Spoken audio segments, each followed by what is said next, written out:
ঐতিহাসিকভাবে গুরুত্বপূর্ণ দিনাজপুর জেলায় নির্বাচনী উত্তাপ ছড়াচ্ছেন বিএনপি ও জামায়াতের নেতাকর্মীরা। এটি বিএনপি চেয়ারপারসন বেগম খালেদা জিয়ার জন্মভিটা হিসেবে গুরুত্বপূর্ণ হলেও এবার দিনাজপুর সদর নিয়ে গঠিত ৩ আসন থেকে তিনি প্রার্থী হওয়ায় দারুণ উজ্জীবিত নেতাকর্মীরা। তবে ১৩টি উপজেলা নিয়ে গঠিত জেলার ৬টি আসনে প্রার্থী ঘোষণা করেছে জামায়াত। তাই একটি জমজমাট সংসদ নির্বাচনের পূর্বাভাস মিলছে দিনাজপুরে। আরও খবর জানাতে যুক্ত আছেন মোকাররম হোসাইন, তার সাথে কথা বলবো। মোকাররম, এই আসনে ভোটারদের ইশতেহারে কোন কোন বিষয়গুলো প্রাধান্য পাচ্ছে? লাইবা, ঐতিহাসিক প্রেক্ষাপট আপনি যেহেতু টেনেছেন, একটু বলি। দিনাজপুর জেলা ছিল অবিভক্ত ভারতবর্ষের একটি বৃহত্তম ঐতিহাসিক জায়গা এবং 1971 দেশ স্বাধীনের পর 1984 সালে এই বৃহত্তর দিনাজপুর জেলাকে ভেঙে 3টি জেলা করা হয়, দিনাজপুর, ঠাকুরগাঁও এবং পঞ্চগড়। এবং এই যে দিনাজপুরের ঐতিহাসিক প্রেক্ষাপট, এটি কিন্তু ভৌগোলিকভাবে গুরুত্বপূর্ণ এবং অর্থনৈতিকভাবেও বেশ গুরুত্বপূর্ণ। দিনাজপুরকে বলা হয় চাল, চাতাল এবং ফলের জেলা।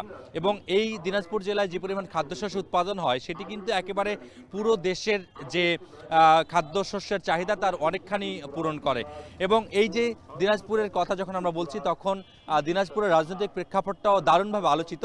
এই যে দিনাজপুরের 6টি সংসদীয় আসন, সেখান থেকে 2টি সংসদীয় আসনে বাংলাদেশের এই মুহূর্তের বহুল পরিচিত 2টি মুখ নির্বাচনে প্রতিদ্বন্দ্বিতা করবার জন্য চূড়ান্তভাবে মনোনীত হয়েছেন। একজন সদর আসনের প্রার্থী বিএনপি চেয়ারপারসন বর্ষিয়ান রাজনীতিবিদ বেগম খালেদা জিয়া, আরেকজন বেগম খালেদা জিয়ারই ব্যক্তিগত চিকিৎসক এবং বিএনপির স্থায়ী কমিটির সদস্য ডাক্তার AZM জাহিদ। তিনি ভোট করছেন 4টি উপজেলা নিয়ে গঠিত হিলি, ঘোড়াঘাট, বীরগঞ্জ এবং নবাবগঞ্জ নিয়ে গঠিত দিনাজপুর 6 আসন থেকে, এবং 3 আসন থেকে ভোটের প্রতিদ্বন্দ্বিতা করবার ঘোষণা দিয়েছেন নিজ জন্মভিটা থেকে বিএনপি চেয়ারপারসন বেগম খালেদা জিয়া। এই দুজন প্রার্থী নির্বাচনের যে আমেজ সেটি অনেকাংশে বাড়িয়ে তুলেছেন। নেতাকর্মীরা এই 2টি আসনে একাট্টা হয়েছেন। তবে বাকি যে 4টি আসন আছে, 6টি আসনের মধ্যে, সেই 4টি আসনে কিন্তু বিএনপির একাধিক প্রার্থী মনোনয়ন প্রত্যাশী ছিলেন, যার ফলে সেখানে এক ধরনের দ্বিধাবিভক্তি রয়েছে। এর বিপরীত চিত্র জামাতের। 6টি আসনে জামাত একক প্রার্থী ঘোষণা করেছেন। সেখানে তারা তাদের দলীয় প্রচারণা চালাচ্ছেন, নেতাকর্মীদেরকে উজ্জীবিত রাখার চেষ্টা করছেন। একই সঙ্গে 6টি আসনের মধ্যে 2টি আসনে এনসিপি প্রার্থী দিয়েছে, যার কারণে এই মুহূর্তে বাংলাদেশের বড় 3টি রাজনৈতিক দলের প্রার্থী থাকায় 6টি আসনের নির্বাচনের যে আমেজ সেটি মোটামুটি ফুটে উঠেছে। এবং আমরা দেখছি ভোটারের যে ইশতেহার, সেই ইশতেহারে মোটা দাগে এই অঞ্চলের যে সমস্যাগুলো আছে, যেমন পরিবহনের সমস্যা, যাতায়াত ব্যবস্থার সমস্যা, একই সঙ্গে এই এলাকায় আরেকটি বড় সমস্যা হলো কর্মসংস্থানের সমস্যা, স্বাস্থ্যসেবার সমস্যা। সেই সমস্যাগুলো সমাধানের জন্য কি কি করণীয় নেবেন প্রার্থীরা, সেই আশ্বাসগুলোই তারা দিচ্ছেন। জানি রাখি, দিনাজপুরে যে খাদ্যশস্য উৎপাদন হয় সেটি কিন্তু প্রত্যেক বছর প্রায় 13 লাখ মেট্রিক টনের উপরে, এবং সেই খাদ্যশস্যগুলো প্রসেস করবার ব্যাপারে, বাণিজ্যিকীকরণ করবার ব্যাপারে যে ঘাটতি সেটি আছে। প্রাথমিকভাবে দিনাজপুরে চাল, চাতাল এবং অটো রাইস মিলের সংখ্যা বেশ হলেও এখানে কৃষি উৎপাদিত পণ্যের যে বাণিজ্যিকীকরণ, সেই সুযোগগুলো কিন্তু সীমিত। সেটি কীভাবে বৃদ্ধি করা যায় সেই প্রতিশ্রুতি প্রার্থীরা দিচ্ছেন, ভোটারদেরও সেই চাহিদাগুলো রয়েছে।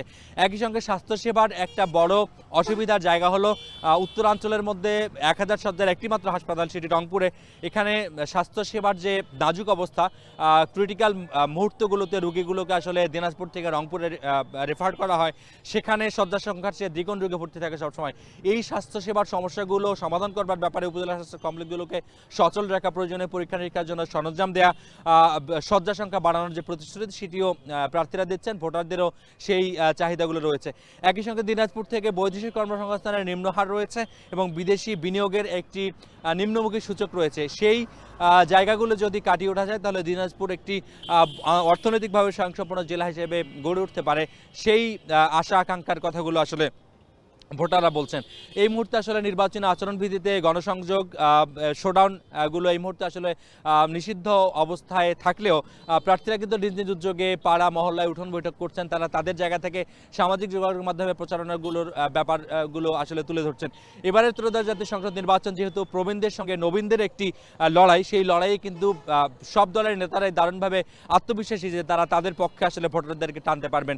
এবং জানিয়ে রাখি, দিনাজপুরের যেই আসনগুলো আছে সেখানে সেখানে জামাতের যে কর্মী সমর্থকরা রয়েছেন তারা তরুণ ভোটারদেরকে এবং সংখ্যালঘু ভোটারদেরকে টার্গেট করে তাদের প্রচারণা চালাচ্ছেন। বিএনপির নেতাকর্মীরা বলছেন যে বিএনপি যেহেতু মাঠের রাজনীতিতে এখন বাংলাদেশের বৃহৎ রাজনৈতিক দল, সেই আত্মবিশ্বাসের জায়গাটি তারা ভোটের মাঠে ছড়িয়ে দেওয়ার চেষ্টা করছেন, যে সরকার গঠনের ক্ষেত্রে তারা আসলে এগিয়ে রয়েছেন, সেই আত্মবিশ্বাসটি কর্মীদের মাঝে তারা ছড়িয়ে দেওয়ার চেষ্টা করছেন। একই সঙ্গে এনসিপি নবীন দল হিসেবে 2টি আসনে তারা প্রার্থী দিয়েছেন। তারাও বলছেন যে বিপ্লব পরবর্তী বাংলাদেশে বিপ্লবের আকাঙ্ক্ষা বাস্তবায়ন করবার জন্য তাদের যে চেষ্টা, সেই চেষ্টায় তারা ভোটারদের সহযোগিতা চাচ্ছেন।